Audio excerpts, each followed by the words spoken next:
안녕하세요. 오늘도 이곳을 놀러와 주신 여러분들을 향해 인사를 크게 한번 올려봅니다. 즐겁고 속이 시원해지는 사연을 찾고 계신 여러분들을 위해 제가 평소에는 풀어내지 않고 속으로만 쌓아두고 있었던 저희 시댁 이야기를 살포시 꺼내보려고 합니다. 저도 한 성격 하는 덕에 당하고만 살지는 않았지만 그럼에도 불구하고 독불장군처럼 나오시는 시댁 어르신들 때문에 속이 상했던 적이 한두 번이 아니었거든요.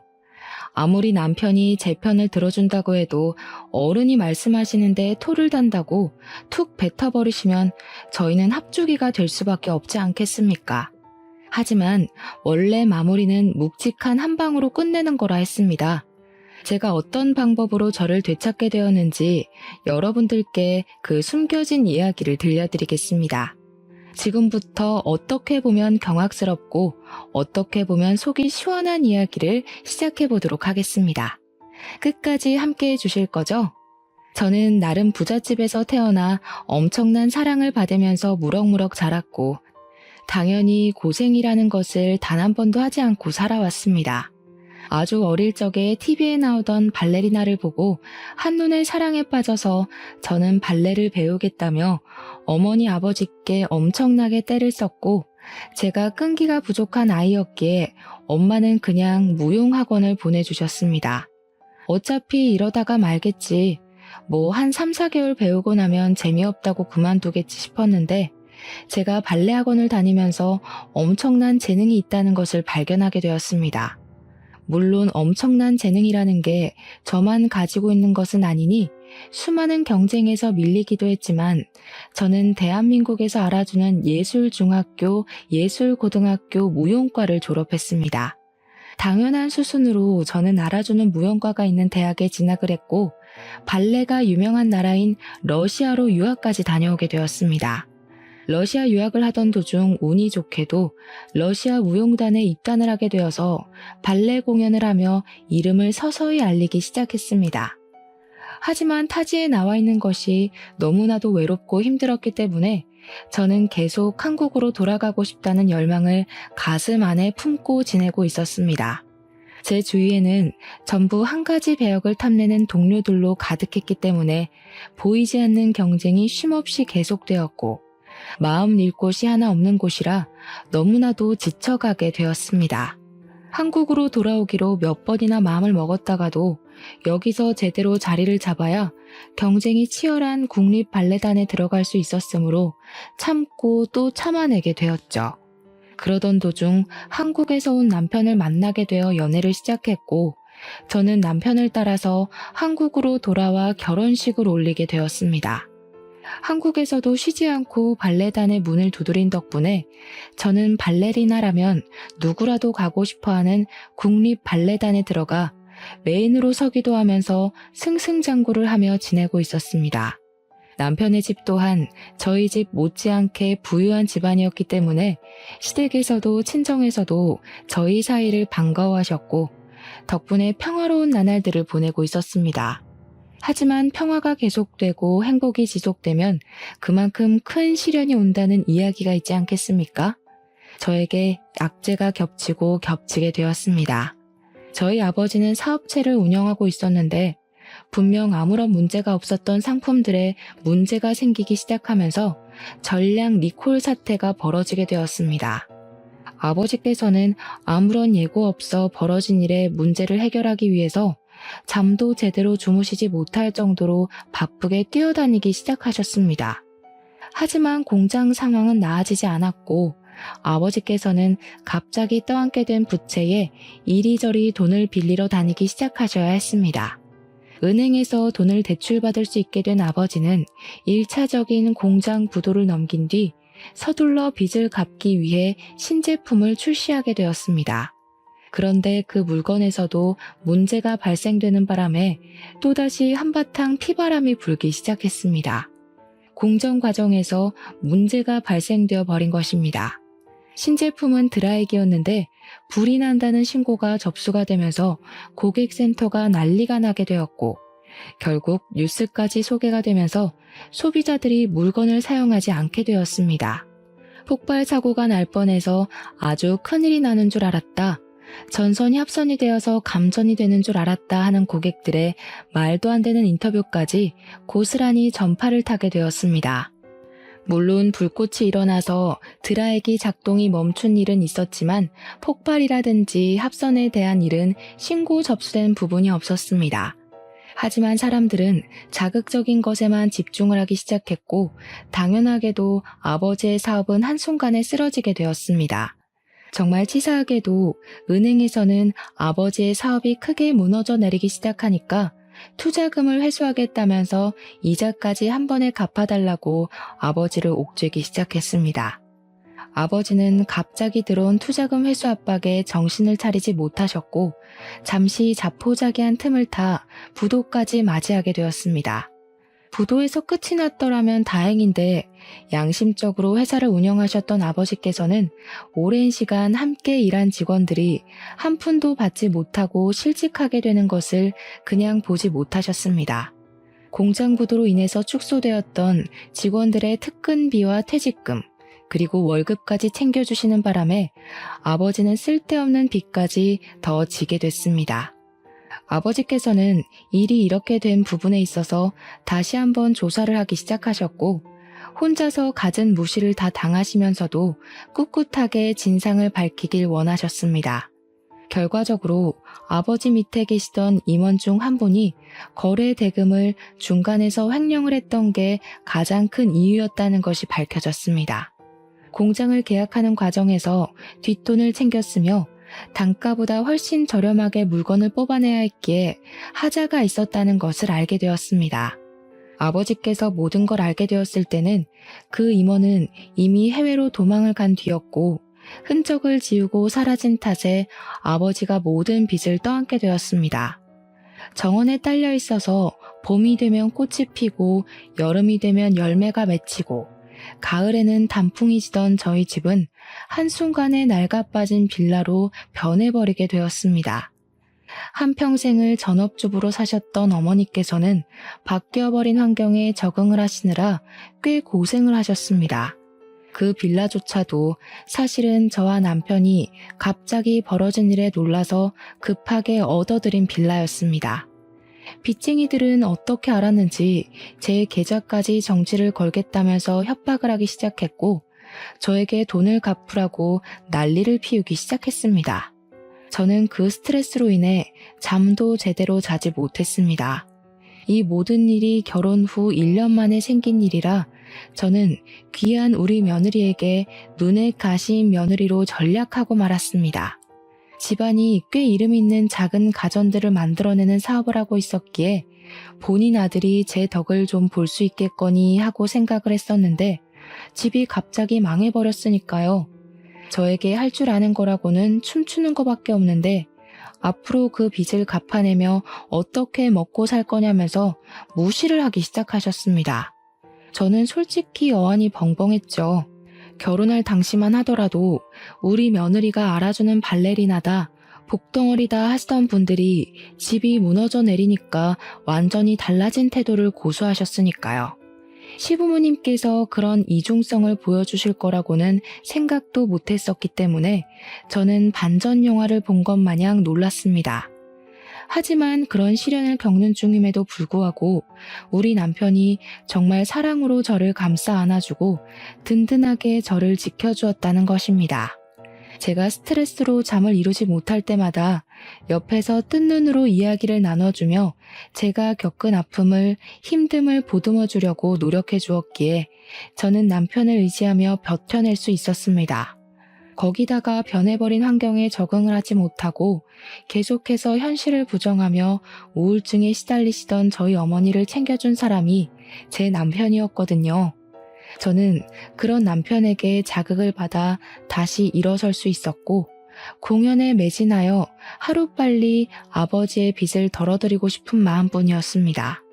제가 열심히 노력하는 거에 비해 성과가 미미하던 어느 날 저는 인생에서 가장 불행한 경험을 하게 되었습니다. 바로 제가 공연 리허설 무대를 하고 있다가 사고를 겪게 된 것이었습니다. 계속된 빚 압박에 불면증을 겪게 되면서 며칠 내내 잠을 제대로 자지 못해 수면 부족으로 컨디션이 무척이나 저조한 상태였습니다. 전날 밤에도 역시 잠을 1시간도 채 자지 못해서 남편이 이번 공연에서는 사정을 이야기하고 다른 사람과 역할을 바꾸는 것이 어떠냐고 조언을 했지만 저는 욕심을 부렸었습니다. 그깟 잠 따위 자지 않아도 충분히 몸이 기억하기 때문에 할 수 있다고 생각하고 리허설 무대에 들어가게 되었는데 파트너와 합을 맞추다가 삐끗하게 된 것입니다. 발목이나 발가락을 다쳤더라면 오히려 상관이 없었을 텐데 리프트라고 하는 남자 무용수가 여자 무용수를 들어올리는 동작을 하다가 균형을 잃게 된 것입니다.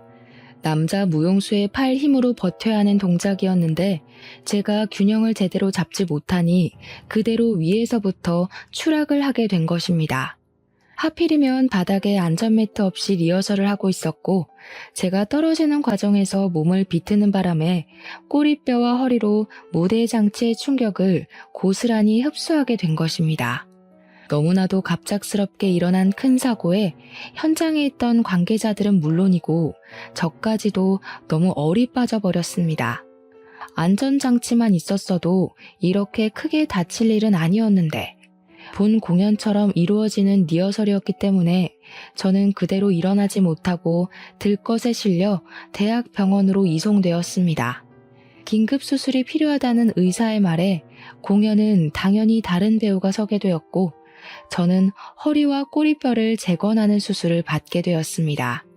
보통은 리프트 동작을 하다가 낙하사고를 당해도 그 정도까지 다치지는 않는데 제가 스트레스로 인해 살이 너무나도 빠져있는 상태였었죠. 누워있는 상태로 허리를 비틀며 떨어진 탓에 꼬리뼈 부분이 정통으로 충격을 받게 된 것입니다. 허리는 살짝 금이 간 정도였지만 꼬리뼈가 좋지 못한 상태로 부러진 탓에 저는 수술 후에도 재수술이 필요하다는 소견을 받게 되었고 재활치료도 받아야 한다고 했습니다. 그래도 무용하는 데는 문제가 없겠지 하며 혼자 긍정적으로 생각을 했지만 재활치료도 1년 이상 걸린다는 말에 점점 불안한 마음을 가지게 되었습니다. 2차례 수술 끝에 3개월이 지나고 나서 첫 재활훈련에 들어가게 되었는데 그때까지도 저는 제대로 걷질 못해서 휠체어를 타고 이동을 해야 했습니다. 당연히 제 모습을 보고 부모님께서는 하염없이 눈물만 흘리셨죠. 그 오랜 시간 무용을 하면서 이렇게까지 다쳤던 적이 단 한 번도 없었으니까요. 반면 시댁에서는 난리가 나도 그렇게 난리가 날 수 없었습니다.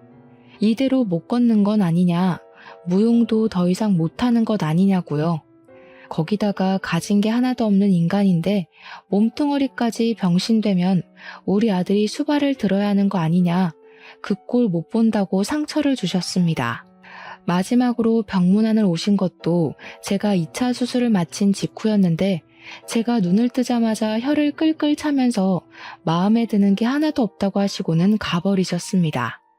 시댁에서는 남편을 붙잡고 진지하게 이혼을 하라고, 저러다가 진짜로 못 걷게 되면 어떻게 하려고 하냐며 닥달을 하셨다고 하더라고요.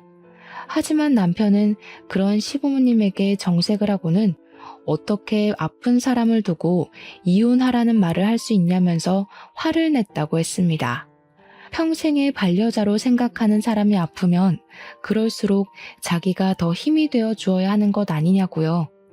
제가 설사 무용을 2번 다시 하지 못한다고 해도 우리 부부가 먹고 사는 데엔 아무 문제도 없다면서 시부모에게 2번 다시 그런 말을 꺼내지 말라고 했습니다. 돈이 많으면 베풀면서 살아야 하는 게 세상의 순리고 우리 와이프 재활하는 데 도움을 줄 생각을 해야지. 2분 다 너무하신 거 아닙니까? 어떻게 사람이 한순간에 무너지자마자 이혼을 하라는 이야기를 아무렇지도 않게 하실 수가 있어요. 반대로 제가 지금 우리 와이프와 같은 상황이라면 부모님께서는 그런 수모를 겪고도 2다리 뻗고 주무실 수 있을 것 같습니까? 시부모는 그 말에 아무런 대답도 못 하셨다고 해요. 물론 우리 남편이 아깝긴 아깝죠. 남편은 제약회사 신약개발연구실에서 일을 하는 사람이었는데 능력이 참으로 출중한 사람이었습니다. 저랑 러시아에서 만나게 되었을 시점에도 러시아에 있는 제약회사 연구실에 1년간 파견 근무를 왔다가 우연히 저를 만나게 되어 연애를 시작한 것이었습니다. 우리 남편은 연봉도 꽤 높은 사람이었고 사실 제가 일을 하지 못한다고 해서 먹고 사는 것에 큰 지장이 생길 만한 상황 자체는 아니었습니다. 하지만 제가 남편에게 우리 부모님의 빚을 같이 갚아달라고 할 마음은 전혀 없었기 때문에 어떻게 해서든 제 힘으로 헤쳐나가고자 아등바등했던 것입니다.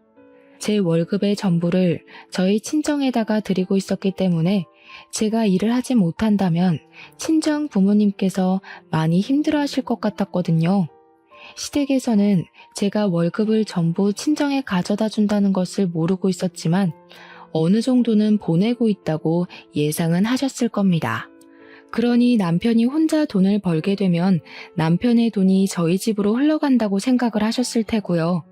귀하게 공부만 시켜서 능력을 인정받고 있는 아들이 망해버린 처가 때문에 짐을 짊어져야 한다고 생각하실 테니 제가 당연히 눈엣가시로 보였겠죠. 저는 재활에 악착같이 힘을 쓰면서 남들보다 2배, 3배로 더 열심히 훈련을 하기 시작했습니다. 하지만 걸을 때 느껴지는 통증이 너무나도 심했고 의사 선생님 또한 저에게 꾸준히 재활을 하다 보면 통증이 어느 순간 무뎌지는 날이 오게 하겠지만 영구적으로 사라질 통증은 아니라고 하셨어요. 그리고 앞으로 무용으로 활동은 하지 못할 것이라고 쐐기를 박아버리시더라고요. 저는 의사 선생님의 단호한 말이 믿어지지가 않아서 왜 앞으로 무용 활동을 할 수 없느냐고 다시 한번 물어보았습니다. 이미 나이가 있으셔서 몸이 많이 굳었을 테고 재활하는 동안 무리한 스트레칭을 하시면 조직이 손상될 수 있기 때문에 절대로 하셔서는 안 됩니다. 스트레칭을 전혀 하지 못하는 상태로 재활을 마치게 된다면 당연히 제 몸은 빳빳하게 굳어버릴 테죠. 저는 이 사고로 인해서 더 이상 무용을 하지 못한다는 사망 선고를 받게 된 것이나 마찬가지였습니다. 동작을 하는데 무리가 가지 않을 정도의 수준이 온다 하더라도 그것은 일부 동작이나 연습 정도의 수준이지 무대에 올라갈 만큼의 실력을 다시 되찾긴 어려울 것이라는 뜻이었습니다. 하루라도 연습을 하지 않으면 몸이 적응을 못하고 굳어지는 게 느껴지는데 1년을 넘는 시간 동안 연습은커녕 스트레칭도 할 수 없다고 하니까요. 저는 의사 선생님 앞에서 눈물을 펑펑 쏟아냈지만 현실적으로 불가능한 일이라는데 제가 받아들여야지 어떻게 하겠습니까? 남편은 옆에 서서 같이 울면서 저를 위로해 주었지만 자신의 분야에서 승승장구하고 있는 남편에게 질투가 나기도 하고 위로가 귀에 담기지 않았습니다. 거기다가 우리 남편이 저에게 프로포즈할 때 제가 점프를 뛸 때마다 나비 한 마리를 보는 기분이라고 너무 멋있다고 하면서 프로포즈를 했었거든요. 이제 더 이상 나비처럼 뛸 수 없는 몸이 되었으니 남편의 마음이 변하진 않을까 생각하게 되면서 점점 불안증은 커지기 시작했습니다. 제가 불안해한다는 걸 남편도 느낀 것인지 그 뒤로 매일같이 저에게 어떤 모습을 하고 있던 저를 사랑할 거라고 믿음을 주었습니다. 제가 지쳐서 포기를 하고 싶다고 할 때에도 역시 저는 할 수 있는 사람이라고 용기를 주었고요. 저는 불안했던 마음이 점차 열리고 옅어지면서 남편의 말을 완벽하게 신뢰하게 되었고 결과적으로 저희 2사람의 사이는 돈독해지게 되었습니다. 저는 1년 2개월이라는 시간을 오로지 재활에만 쏟아부었어요. 33살의 나이에 다시 무용이 하고 싶다는 열망을 감추지 못하고 오디션을 보러 가게 되었습니다. 사고 이후 처음으로 보는 오디션이었기에 가슴이 너무 떨려서 잠도 제대로 자지 못했고 그런 저를 남편이 옆에서 지켜보겠다고 응원을 해주었습니다. 오디션장에서 음악에 맞춰 동작을 하는데 살아 숨쉬는 느낌이 들었지만 제 몸이 제 마음처럼 따라주지 않는다는 것 또한 느끼게 되었습니다. 당연히 떨어지겠구나 하는 생각을 하면서도 오기가 생겨서 한 곡을 모두 마치게 되었지만 결과는 역시 예상한 대로 탈락이었습니다. 30대 중반으로 가고 있는 저와 20대 초중반의 젊은 친구들의 차이가 어마어마했고요. 제 실력 자체가 예전과 비교했을 때 정말 형편없는 수준이었거든요. 저는 오디션을 보고 왔다는 것 자체로도 동기부여가 되어서 세상을 향해 한 발짝 내딛는 것 같은 기분이 들었습니다. 하지만 시댁에서는 저에게 허튼 짓을 하지 말라고 지금이라도 공부를 해서 공무원이라도 해보라고 압박을 주기 시작했습니다. 공무원이라는 게 말처럼 쉽게 할 수 있는 일이 아니지 않겠습니까? 애들 장난을 하는 것도 아니고 말만 뱉으면 다 되는 건 아니지 않습니까? 당연히 저는 시댁에 거절의 의사를 밝혔는데 시모가 저에게 큰 소리를 치시더라고요. 그러면 그거마저 하지 않으면 평생 우리 아들한테 기생해서 살 거야? 제가 무슨 벌레인가요, 어머님? 기생이라뇨. 제가 다치고 싶어서 다친 것도 아닌데 그때부터 지금까지 정말 너무하시네요. 말이라도 수고했다고 못해주세요. 저도 재활치료하느라 힘들었어요. 이대로 걷지도 못하게 될까봐 불안해서 잠도 못 잤다고요. 아유, 드세다 드세. 어디 시어머니한테 말 대답을 하니? 너 우리 아들한테도 그렇게 이야기하고 쥐잡듯이 잡는 건 아니지? 시모는 그냥 모든 것이 마음에 안 든다는 식으로 말씀을 하셨고 저는 그런 시모를 무시하기 시작했습니다. 어차피 남편 앞에서는 한마디도 못하시는 분들이었기에 시모와 통화를 하든 시댁에 가든 저는 남편 옆에서 떨어지지 않았습니다. 그러니 시모도 저에게 잔소리를 하지 못했고 저에게 상처 주는 행동도 하지 못하셨습니다. 처음부터 이렇게 해야 했는데 제가 너무 뒤늦게 한 거죠. 사실 저희 남편에게는 형이 하나 여동생이 하나 있는데요. 아주버님은 정말 무뚝뚝하고 자기 일 이외에는 신경을 쓰지 않는 사람이라 가족들에게까지 관심을 두고 계시는 분들이 아니었습니다. 시부모님께서 저에게 잔소리를 하고 화를 내셔도 아주버님은 들리지도 않는 건지 세상 무심하게 자기 할 일만 하시는 분이었는데 신우는 차원이 다른 사람이었습니다. 얼마나 여우 같은 사람이었냐면 제가 발레리나로 인터뷰도 하고 주인공도 맡을 시절에는 콩고물을 얻어먹을 게 없나 싶어서 저에게 알랑방귀를 끼면서 들러붙었었거든요. 제 공연에 부르지도 않았는데 비싼 티켓 값을 내고 찾아와서는 꽃다발을 주겠다며 대기실에 들어와 괜찮은 사람 있나 없나 주변을 살피는 그런 사람이었습니다. 그러다가 마음에 드는 사람이라도 발견하면 동료 무용수들을 소개해달라고 하면서 아양은 다 떨고 저에게 친한 척을 다 했습니다. 그러다 제가 사고로 인해서 무용단은커녕 집에서 우울하게 지내고 있으니까 아무짝에도 쓸모가 없다며 시모와 함께 무시를 하기 시작하더군요. 언니, 근데 무용하다 보면 막 신체도 서로 부딪히고 딴 마음도 먹게 되고 그러지 않나? 그거 바람 아냐? 언니 솔직하게 말해봐. 같이 작품하다가 정본난 남자 무용수들도 있지? 결혼한 이후에도 있는 거 아니야? 어머머. 신우, 무식해 보이니까 어디 가서 그런 소리 절대 하지 마세요. 아셨죠? 신우 논리대로라면 세상 모든 무용수들은 죄다 가정 파탄이나 내는 사람이게요. 신체가 접촉하는 건 최소한의 부위인 거고 그것도 전부 무용 동작일 뿐인데 그런 아름다운 춤을 보고 불순한 생각만 하신 거예요? 신우는 문화생활을 즐기면 안 되겠다. 혹시 영화나 드라마 보고도 주인공들끼리 무조건 사귄다, 바람이다 생각하시는 건 아니죠? 그러면 너무 무식한 건데. 뭐요? 무식? 언니 지금 저한테 무식이라고 했어요? 그렇잖아요. 누가 일적으로 만난 사이끼리 그런 생각을 해요. 신우는 회사 다니면서 회사 과장님, 부장님이랑 회의하면 바람 피우는 것 같아요? 와, 그 정도면 진짜 망상증이다. 신우 제가 다니는 병원이 정신과가 유명하다고 하던데 같이 한번 가볼래요? 시모야 우더른이니까 저렇게 함부로 말을 할 수 있지만 신우는 저보다 어린데 굳이 제가 당하고 있을 필요가 없지 않겠습니까? 제가 워낙 말빨도 좋고 그동안 시모에게 당했던 일들을 언젠간 터뜨리려고 꾹꾹 눌러놓고 있었는데 신우가 먼저 와서 살살 긁어주니 저야 스트레스 풀고 좋은 기회였죠. 하지만 신우는 저에게 당한 것이 분했던 건지 저를 한 방 먹이고 싶어서 그러는 건지 쉬지 않고 시비를 걸어왔고 그때마다 저는 웃으면서 신우의 속을 뒤집어 놓았습니다. 언니는 정말 좋겠다. 이제 집에서 놀고 먹을 텐데 부러워서 어떡해? 난 능력을 인정받아서 승진을 했는데 그러니까 여유 시간이 하나도 없지 뭐야. 그냥 나도 시집이나 잘 가서 언니처럼 집에서 빨래하고 설거지하고 청소하면서 살면 너무너무 좋을 텐데. 그러니까요, 신우. 시집을 잘 가야 저처럼 집에서 집안일하며 여유도 부리고 할 텐데. 신우는 시집을 잘 갈 수 있으려나 모르겠어요. 능력 인정받았을 때 가치를 올려둬야 나중에 저처럼 편안하게 살죠. 신우는 지금부터 열심히 노력해야 되겠다. 진짜 얼마나 약을 잘 올리는지 화가 나는데 화를 내면 좀생이처럼 보이게 만드는 재주가 있더라고요. 그래서 저도 살살 약을 올리면서 신우 속을 긁었습니다.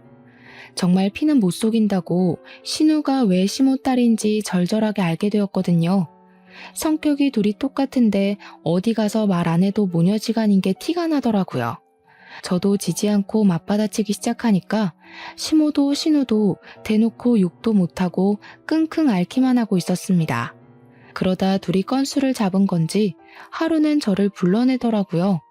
이번에는 어떤 걸로 저를 뒤집어지게 만들려고 하나 혼자 시댁에 가면서 걱정을 했는데 아니나 다를까 이제 슬슬 아이를 가지라고 하더라고요.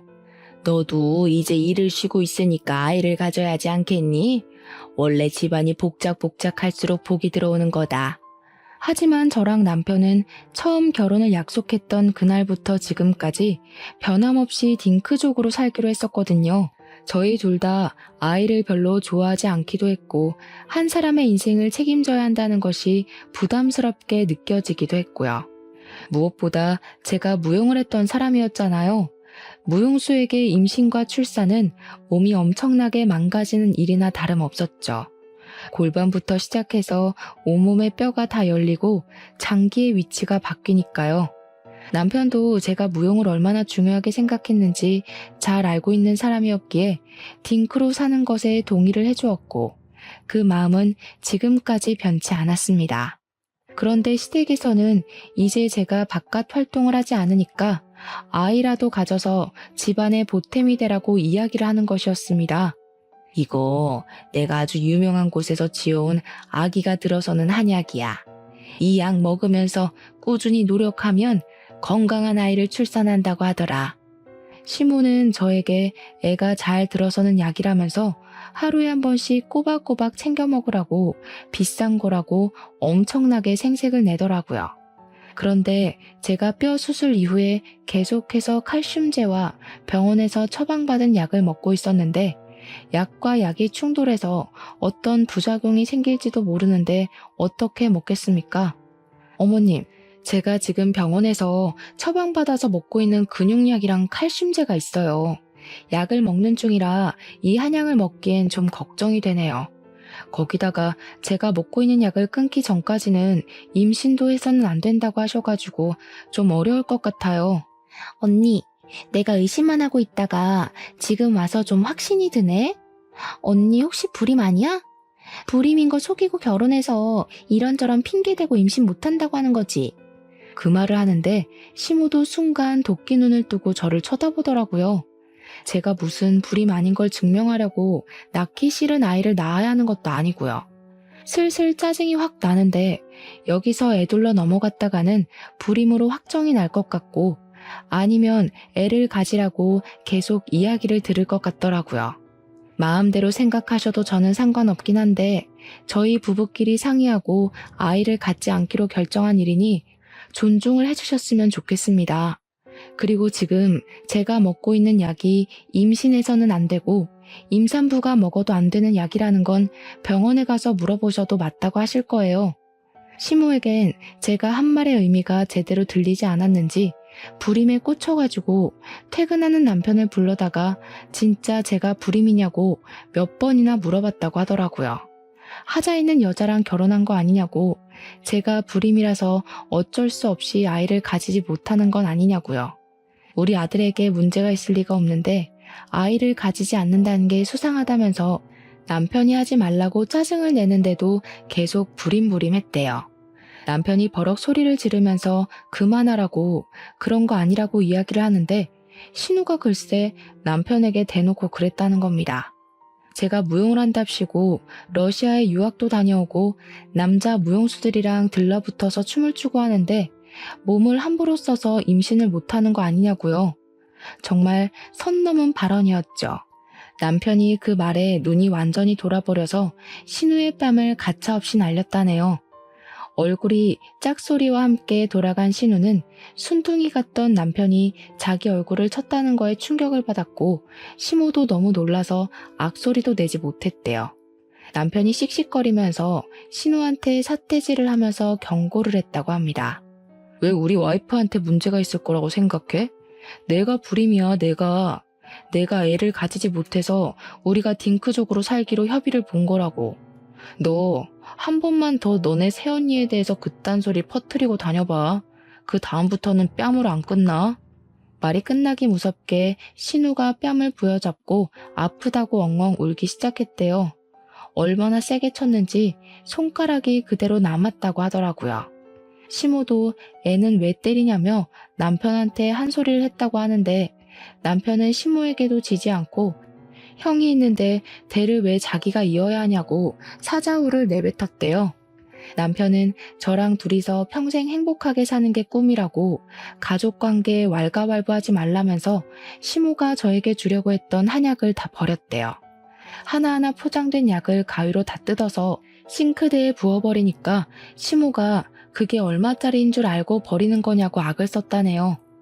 남편은 얼마짜리인지가 뭐가 중요하냐, 맥을 짚어서 개인에게 맞춘 약도 아닌 걸 보면 공장에서 찍어낸 거나 다름없을 거라고 한 소리 하고요. 2번 다신 이런 거 보내지도 말라면서 다음에 또 이런 일이 있으면 그때는 집도 이사가고 번호도 바꿔버릴 거라고 도리어 협박을 한 거죠. 남편이 제가 없는 자리에서 한바탕 난리를 친 덕분에 시모도 신우도 한동안은 저에게 연락도 하지 않고 속도 뒤집어 놓지 않더라고요. 그날 집을 나오는 남편이 눈을 부라리면서 전화하지 마! 라고 외친 덕분이라며 저한테 잘했지 하는데 잘했다 해줬습니다. 근데 시댁에서 그 난장판을 피우는데 아주버님도 자리에 계셨다고 하더라고요. 자기 여동생이 뺨 맞고 시모가 바락바락 소리를 지르는데도 눈 하나 깜빡 안 하더래요. 남편이 집에 간다고 나오니까 그제야 잘 가라고 인사 한마디 한 게 끝이라는데 그 이야기를 듣고 아주버님도 진짜 대단하다 싶었죠 뭐. 그렇게 평화로운 시간을 보내던 도중에 저와 함께 같이 공연을 했던 무용 선배에게서 오랜만에 연락이 왔습니다. 제가 살고 있는 동네에 무용학원을 열게 되었는데 제가 일을 하지 않고 있다는 소식을 들었다면서 강사로 일을 해볼 생각 없냐고 물어보더라고요. 꾸준한 재활을 통해서 공연을 2-3시간 올리는 것은 무리가 있지만 웬만한 동작은 다 할 수 있었기에 냉큼 하겠다고 답장을 보냈습니다. 무용과는 더 이상 인연이 닿지 않을 거라 생각했는데 다시 할 수 있다고 생각을 하니 가슴이 무척이나 두근거렸습니다. 거기다가 부모님의 빚을 갚는 것에 도움을 드릴 수 있다고 생각하니 기뻤고요. 제가 다시 일을 시작했다는 소식이 시댁에도 들어간 건지 시모가 볼멘 소리로 우리 아들 밥은 누가 챙기냐 하는 소리를 듣긴 했어요. 물론 무시했습니다. 시모의 말 한마디 한마디에 반응을 해주면 오히려 더 발작하시며 달려드시더라고요. 수술해서 요양하는 동안 집에 붙어 있으면서 집안일을 좀 하는 것 같길래 한시름 털었더니 또 일을 하겠다고? 그거 얼마나 번다고. 우리 아들 밥 차려주는 게 더 중요하지. 우리 아들이 돈도 잘 버는데 굳이 일을 하겠다는 이유가 뭐야? 너 설마 사돈댁에 돈 갖다 바치니? 우리 아들이 벌어온 돈도 사돈댁 빚 갚는 데 쓰고 있는 건 아니지? 제가 그냥 한 귀로 듣고 한 귀로 흘리면서 네 아니요로만 일관을 하니까 시모가 엄청나게 답답했었나 봅니다. 고부간의 갈등은 저희 둘에게서 끝이 났어야 했는데 저희 부모님께 전화를 해서 시모가 엄청나게 답답했었나 봅니다. 고부간의 갈등은 저희 둘에게서 끝이 났어야 했는데 글쎄 저희 부모님께 전화를 해서 시모가 이 정신나간 소리를 한 게 아니겠습니까? 사돈댁이 망한 것도 속상해 죽겠는데 우리 아들 돈으로 빚 갚는데 보태고 있냐고 말입니다. 저희 부모님께서도 그 말을 듣고 속상하셨는지 저에게 돈을 보내지 않아도 된다고 본인들이 스스로 갚을 테니 걱정 말라고 하시는데 제가 너무 열이 받아서 참지 못하겠더라고요. 남편에게 이야기를 하고 시댁에 찾아가서 뒤집어 엎었습니다. 지금 우리 부모님께 전화해서 뭐라고 하셨다고요? 우리 아들 돈으로 빚을 갚네 마네. 우리 집 빚 갚는데 남편 돈 한 푼도 들어간 거 없습니다. 제가 벌어서 제 돈으로 갚아드리겠다는데 어머님이 왜 참견하세요? 나중에 어머님도 폭삭 망하면 제 돈 쓸 생각 하나도 하지 마세요. 지금 어머님께서 먼저 선 넘으신 거니까 저도 절대로 가만히 있지 않겠습니다. 제가 와다다 큰 소리로 쏟아내니까 시모도 당황했는지 아무 말도 못 하시더라고요. 그날 이후 냉전 상태에 돌입해서 시댁의 발길을 한 6개월 정도 끄는 것 같았습니다. 그런데 정말 황당한 소식을 듣게 된 거죠. 아주버님께서 상견례를 했다는 겁니다. 저랑 남편만 빼고요. 아주버님이 남편에게 전화를 해서는 왜 우리 부부는 상견례에 오지 않은 거냐고 물어봤다는데 뭘 알아야 가죠. 들은 게 없어서 못 갔다고 했습니다. 그렇게 기막혀 하고 있는데 신우가 저한테 전화를 해서는 또 속을 뒤집는 게 아니겠습니까? 언니, 이제 큰일 났다. 첫째 올키로 올 사람이 어마어마한 능력자라서 우리 엄마 아빠 둘 다 뿅 갔잖아. 나이가 40이 좀 넘은 게 흠이긴 한데 논문이며 연구 실적이며 국내 탑을 찍고 있는 사람이라네. 엄청난 과학자래. 대학 교수도 하고 있고. 우리 엄마 완전 신나서 동네방네 자랑하고 다녀. 뉴스에도 나오고 신문에도 나온다고. 작은 오빠도 알고 있던데 유명한 사람이라고. 그게 왜 저한테 큰일 날 일이죠? 우리 엄마랑 죽도 잘 맞더라고. 언닌 이제 첫째 올케 눈치까지 보면서 지내야 할걸?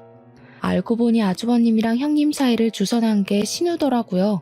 신우의 회사에 자문으로 온 형님께 들러붙어서 친하게 지내다가 아주버님이랑 소개팅을 시켜준 것이었습니다. 신우도 승진을 하려면 백이 든든해야 한다고 형님에게 들러붙었던 건데 가족으로 묶이게 되었으니 자기 뒷배를 봐줄 사람이 생겼다고 엄청나게 신이 난 것이죠. 저희 부부 없이 진행된 상견례 이후 결혼 날짜가 확정이 되고 좋든 싫든 가족으로 엮이게 되었으니 형님을 소개해주겠다고 결혼식 며칠 전에서야 저희 부부를 부르더라고요. 큰애는 말이야, 조실부모하고 힘들게 자랐음에도 불구하고 자기 일을 어찌나 똑부러지게 하는지 걱정이 하나도 없어. 망한 사돈보다야 차라리 없는 게 낫다는 걸 이제서야 알게 되었다니까. 그 말에 남편이 빈정이 확 상했는지 벌떡 일어나서 집에 가자고, 여기 더 있어봐야 좋은 소리도 듣지 못할 텐데 하더라고요. 그래도 인사는 하고 가야 하지 않겠냐고. 저도 기분이 팍팍 상했지만 형님 되실 분의 얼굴을 보면서 억지로 웃으면서 안녕하세요 하고 인사를 했습니다. 그런데 형님 되실 분이 제 얼굴을 너무 빤히 쳐다보는 게 아니겠습니까? 눈 한번 깜빡거리지 않고 제 얼굴을 뚫어지게 보더라고요. 시모가 제 욕을 얼마나 했으면 이렇게 무례하게 인사도 받아주지 않고 제 얼굴을 보는 걸까 싶어서 고개를 돌리려고 하는데 제 손을 딱 잡는 겁니다. 혹시 김철현 사장님 따님인 김혜나 씨 맞으세요? 네. 저희 아버지를 어떻게 아세요? 아니, 어떻게 이런 인연이. 김철현 사장님은 잘 지내고 계세요? 제 은인이나 다름없는 분이세요. 시부모도 아주버님도 신우까지도 모두 궁금해하면서 형님을 바라보자 형님이 이야기를 하기 시작하셨거든요. 저희 아버지께서 사업을 한창 열심히 하실 때 부유할수록 남에게 도움을 주면서 살아야 한다고 하셨었거든요. 보육원에서 제대로 된 교육을 받지 못함에도 불구하고 똑똑한 아이들을 위해 후원을 하시고 사교육도 시켜주시고 대학 등록금까지 지원을 하셨었습니다. 형님께서 자신이 거기에 선발이 되어서 공부만 할 수 있게 많은 지원을 받았던 학생이라고, 덕분에 돈 걱정 없이 정말 제대로 된 교육을 받았다고 하시는 겁니다. 본인에게는 은인이자 부모님 같은 분이라는 거예요. 자기가 대학원을 졸업하고 해외 프로그램에 선발이 되면서 연구실에 가게 되었는데 그 타이밍에 저희 집이 부도가 난 거죠. 너무 먼 곳에 있어서 한 번도 찾아뵙지 못하고 시간을 보냈는데 한국에 돌아오고 나서 저희 집이 살던 집에 찾아가니까 이미 이사를 가고 없었다는 겁니다. 물어물어 찾아보려고 했지만 소식을 전혀 들을 수 없었다고 눈물까지 찔끔 흘리시는 게 아니겠습니까? 저에게 너무너무 감사한 분이라면서 이렇게 가족이 될 수 있어서 기쁘다고 저희 집에도 인사를 드리러 가고 싶다고 하더라고요. 시무랑 신우는 완전히 벙찌게 되고 아주버님은 갑자기 남편 옆에 찰싹 붙어서 사돈분이 엄청 대단하신 분이었다고 말을 꺼내시더라고요. 존경받아 마땅하신 분들이셨네. 사돈 어르신들이. 그런 일을 웬만한 마음으로 하기 어려운 건데 근데 우리 엄마랑 너는 그것도 모르고 그렇게 재수씨 구박을 한 거야? 아주버님의 예상치 못한 말에 시무랑 신우는 둘 다 흠칫 놀라더라고요. 형님 되실 분이 눈을 살짝 뾰족하게 뜨면서 제가 어디 가서 구박받을 만한 사람은 아닌데 하시며 제 편을 들어주셨고요. 신우가 형님의 뒷배가 필요하다고 하지 않았겠습니까? 자기가 언제 저를 구박한 적이 있냐고 오해라고 하더라고요. 저 둘째 올케랑 사이 엄청 좋은데 제가 구박을 하긴 뭘 하겠어요. 제가 손아래 사람인데 언니랑 저랑 되게 친해요. 친해? 웃기고 앉아있네. 너 내 와이프한테 불임 운운하면서 난리쳤던 기억은 아주 안드로메다로 보내버렸나 보다? 그 말에 형님이 기겁을 하시면서 어떻게 그런 말을 할 수가 있냐고 하셨습니다. 진짜 불임이면 어떻게 하려고 상처가 될 말을 아무렇지 않게 할 수 있냐면서 신우에게 무서운 사람이라고 하더라고요. 티가 나게 한 발짝 뒤로 물러서는 형님을 보면서 저도 속으로 고소함을 느끼고 있었죠. 저에게 나중에 따로 이야기를 할 시간이 있었으면 좋겠고 저희 부모님께 꼭 한번 감사 인사를 전하고 싶다고 하셨습니다. 그렇게 며칠 뒤에 형님과 아주버님은 결혼식을 올리게 되었고 저희 부모님께서 결혼식을 보러 오시면서 인사를 나누게 되었습니다. 저희 부모님이 등장하자마자 형님 눈에 시부모님은 꽂아놓은 보릿자루가 되는데 얼마나 웃기던지 남편이랑 저랑 뒤에서 몰래 웃었죠. 아주버님은 결혼을 한 이후에 완전히 제 남편이랑 짝짝꿍이 맞은 건지 저랑 형님을 시기하는 시무와 신우에게 잔소리를 퍼붓기 시작했습니다. 이렇게 애처갈 줄은 상상도 못했는데 저와 남편은 아주버님의 변한 모습에 형님이랑 천생연분은 맞나보다 하고 생각하게 되었죠. 신우와 시모는 그 뒤로 유독 제 눈치를 더 보면서 살게 되었는데 형님이 저희 아버지에게 본인이 보유 중이던 특허 기술의 독점 사용권을 넘겨주었기 때문이었습니다. 아버지의 사업이 어떻게 잘못되게 되었는지 사정을 전부 들으신 형님이 다시 한번 일어서보자 하시며 신기술의 특허 기술 독점권을 사용할 수 있도록 계약을 해주셨거든요. 기술 투자를 받을 수 있는 부자처도 알아봐 주시고 아버지께서는 다시 소량이지만 공장을 가동할 수 있게 되었습니다. 그 이후에 형님이 언론 인터뷰에서 홀리듯이 아버지와 인연을 이야기했고 방송을 챙겨본 시청자들의 심금을 울린 이야기였는지 아버지의 상품이 인터넷에 막 올라오기 시작했습니다. 저렇게 남을 위해 아낌없이 베푼 사람들에게 돈으로 혼쭐을 내줘야 한다면서 말입니다. 아버지께서는 형님 덕분에 좋은 투자처를 만나서 작은 공장 하나를 가동하다가 3년이 지난 지금 투자금을 모두 갚고 빚 또한 갚아낼 수 있을 정도로 성공하게 되었습니다.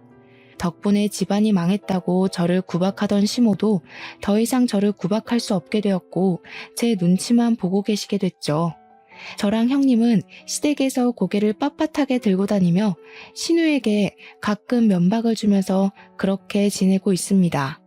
겹경사로 형님은 시험관 시술을 통해서 쌍둥이를 임신하게 되었는데 덕분에 저희에게 아이를 낳으라는 압박 또한 사라졌고요. 저희는 시댁에 다시 한번 딩크족으로 살겠다고 선언하고 아무런 간섭 없이 행복하게 살았답니다. 비온 뒤에 땅이 굳는 것처럼 단단하게 저와 남편 앞으로도 건강하게 살겠습니다. 끝으로 제 사연을 들어주신 여러분 정말로 감사드립니다.